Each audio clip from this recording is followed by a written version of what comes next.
We're going back to the contemporary use cases. And we're going to distinguish again between the generative AI and the automatic journalism. And automatum is really the key concept here that Cecilia Campbell, Chief Marketing Officer at United Robots, will tell us about the experiences across newsrooms of scaling up automated journalism. Please.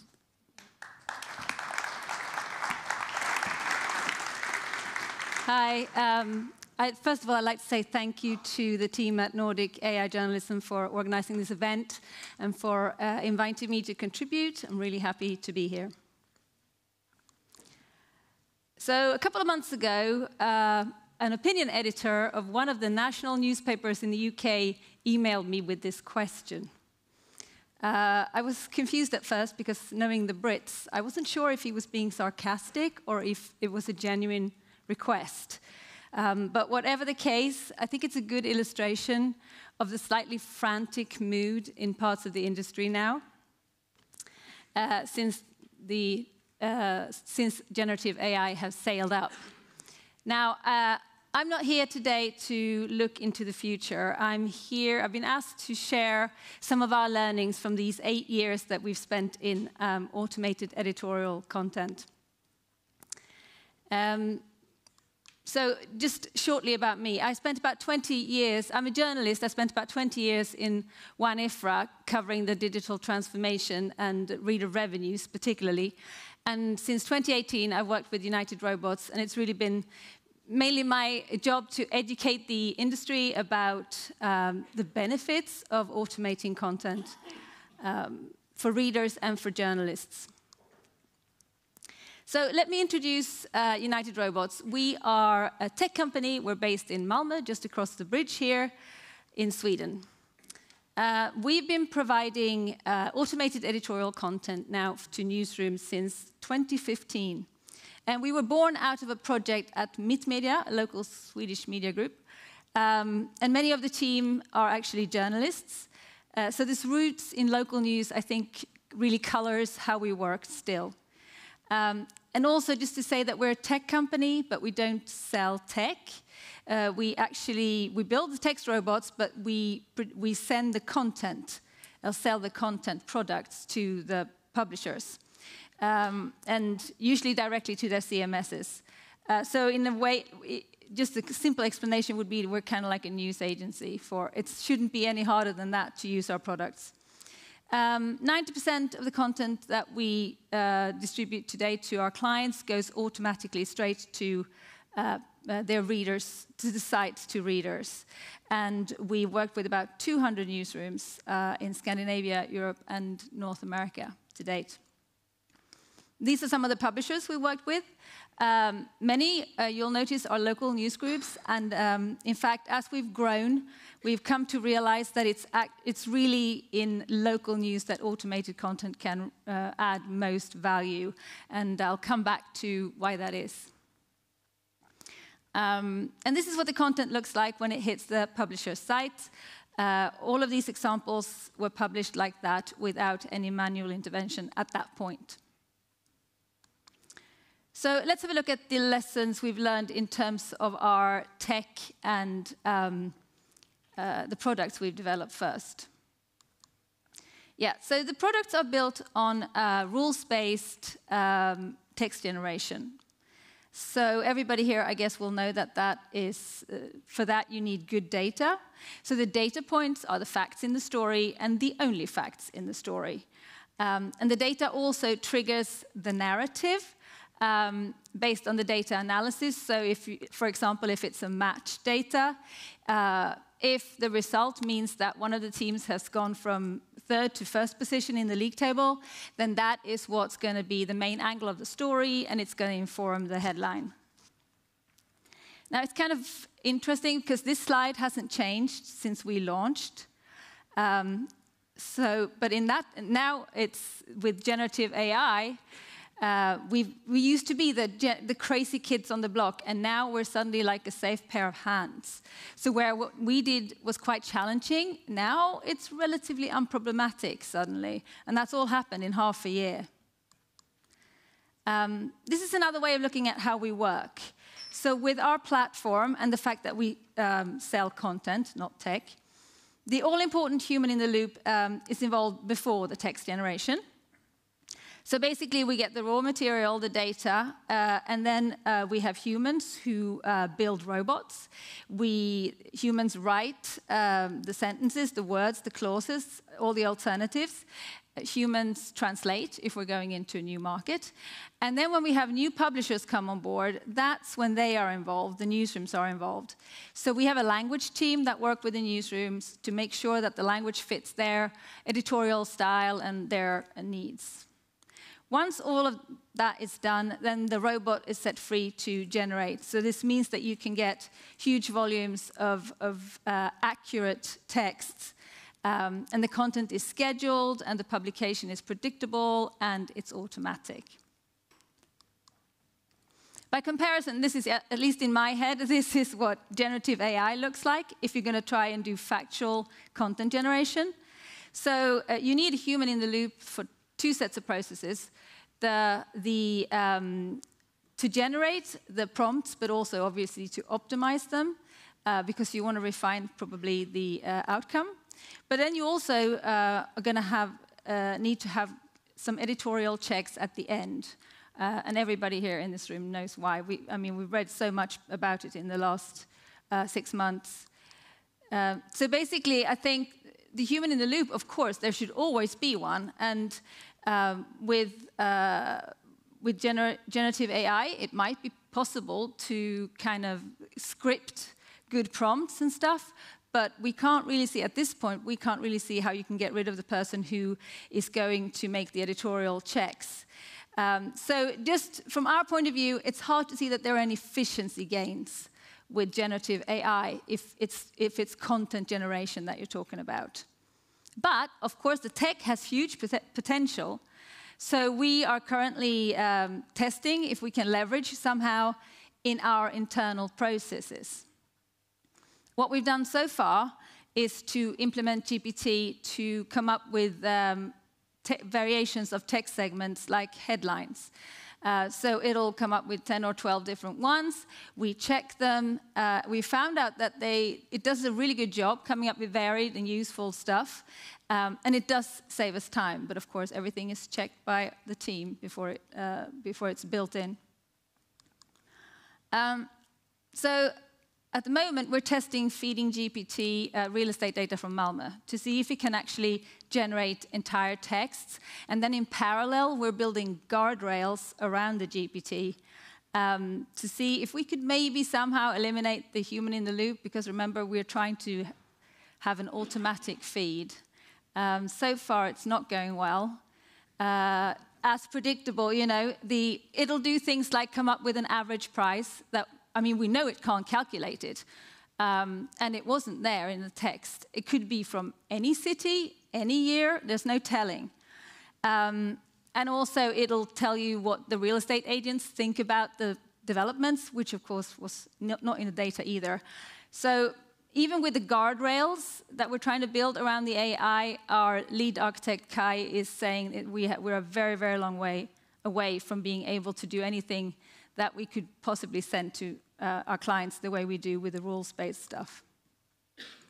Next, we're going to see if we can use GPT to maybe create another language model to create code. So we'll let you know how that goes when we find out. Another lesson that we've learned is that it's impossible to overstate the importance of good data. I think it's no coincidence that United Robots was born in Scandinavia. There's a lot of public and good available data here. That's very easy to work with. In other markets, that's not always the case. Our most recent product, for example, in Norway and Sweden, is a bot that writes short summaries about annual reports from companies. And it's been a huge boost to local business journalism where it's been used in Norway and Sweden. But in other markets that we researched, like the US, that kind of data is not available at all for SMEs. So that product cannot be scaled outside of Scandinavia. So all our product development begins and ends with good data, and sometimes we have to abandon ideas because the data might be good, but suddenly some of the data points are missing, they're not consistently there. It's not possible for us to sort of guarantee the scope of the text, and then we have to move on to something else. Right, so let's look at what we and our clients have learned while taking automated content live then. I think the most significant learning lies in the answer to this question. So determining what is newsworthy used to be the domain of editors alone. Everyone got the same 5, 10, or 15 top stories every day, basically. But with good local data and with automated content generation, different local readers can be served different news. What's most relevant, what's most valuable, and most newsworthy to them. So if you have robots covering all the house sales of all the neighborhoods, you then use metadata to make sure that each reader get the stuff that's based on, it's relevant to where he or she lives. Or you could let local readers follow their favorite team or their league or whatever. So it's all about local relevance and value for local readers. And I think this is at the core of why we think that it's local, where automated content really comes to its own. Because you could expand coverage in ways which would be completely infeasible with reporter work, obviously. As I said, you can make more stories that are relevant to local readers. You can free up some journalist time. Also, this is a predictable coverage that comes in, so you can actually use it to build business. You know you're going to have about 100 house sales a week. What can you do with this? You could create a vertical. You could sell advertising based on context and things like this.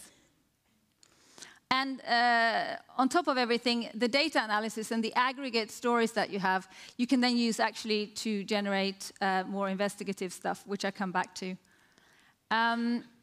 Also, I want to say that we don't talk about robot journalism anymore, because these incremental stories that we create are not really journalism. I mean, you don't need a reporter to write stuff like this. But they can be part of a really valuable offering to local readers, even if they're just community information. This is an early insight from a publisher that perfectly illustrates what I mean. So this is from 2017 from Mittmedia in Sweden, local media group that I talked about before. At this point, we had only built one robot to write match reports. And as part of Mittmedia's wider digital transformation project, they had started analyzing reader data. And this matrix is about article production, and that's on the y-axis, related to article consumption per topic. So each circle is a different topic, and the size of the circle is the time spent by readers. So when they collected this data first, they were only across the 20 sites, they wrote maybe 2 articles a month about real estate sales. So there was clearly an unmet demand by readers that they couldn't fill manually. So they asked us if we could build a robot, which we did, and this was the result. So instead of 2 articles a month, they were now generating 480 a week. And this was stuff that drove engagement, even conversions. And it was relevant content that filled a user need. So let's look at a couple of more recent use publisher cases. For US local media McClatchy, the journey started with, they were trying to brainstorm the gaps in their reporting. And then when they started looking at it, they realized there were topics that were driving new audiences, but which they had no capacity to cover. And they started, there was things like high school sports and real estate, and they started publishing real estate stories in Sacramento Bee back in 2021. And now we send real estate stories and hurricane warnings to them, to about a dozen of their sites. So a key learning from McClatchy, which is also illustrated by the Mittmedia case and which has been mentioned here before, is that content automation is not about testing new tech, it's about solving a problem. And it's very clear to us that the publishers who think like that, who are trying to work out strategically why they should be doing these, they get the most value out of this technology. And from that follows that you should set your KPIs and measure against them like you hopefully would with any content you generate.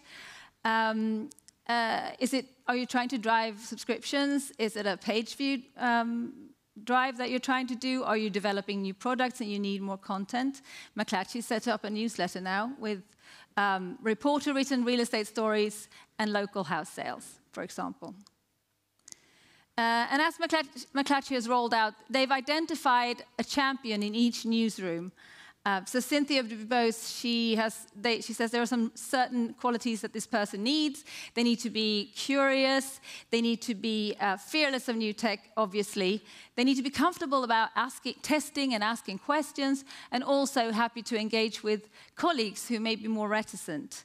So that these champions have really been key to their success. Now, it should go without saying that transparency is fundamental to any automated content project, but obviously we've seen some epic fails on that in the last 6 months. So I'm mentioning it. McClatchy and all of our clients, indeed, as far as I know, have some kind of robot byline on the text. And some of them, or many of them, also have a short text about how and why this article was generated. And in McClatchy's case, there's an email link that goes straight to Cynthia's inbox for people to respond. Okay, my second case is Bergens Tidende, which is one of the first clients we worked with outside Sweden. And their content automation lead, Jan Stian, and us, our team together have developed a couple of robots. The first one was the Norwegian version of the real estate bot.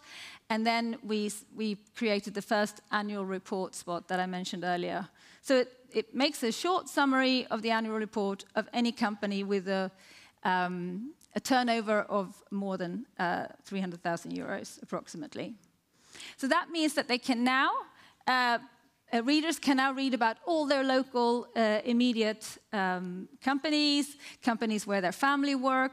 It also means that BT can publish top lists of trends of developments in specific industries like fishing or building or something. And Jan Stian says they're now covering companies that were never written about before. They didn't even know they existed. And all of this is done with no impact to their newsroom, except for Jan Stian, who does keep an eye on things, and sometimes he'll give new headlines and things like that. He also says he's been really surprised at how popular this is with readers. Quite frequently, one of these stories will top the most read lists. And about 10,000 of their subscribers, of their 65,000 subscribers, will come back to this content every day. So, with the aggregated stories and the data as a base, they can now also generate investigative stories about local business, like this one about women representation in local business. So to conclude, successful local journalism is about producing content and products that readers want to come back to every day. And I've shown some examples of how that's done. I think it's interesting that this aligns with a couple of other emerging trends now, modular journalism and user needs models, which we don't have time to talk about here today. But there is something here at this intersection of data and local relevance in journalism that I think has a big opportunity for the future. I'm going to be here, and so is my CEO, Jan Karlsson. We're happy to answer any questions and keep discussing during the conference. And yeah, so what happened with that opinion piece? Well, I declined to write anything because it's not my opinion, but I did point out to him that his email read like a perfect ChatGPT prompt, and maybe he should give it a try. Thank you.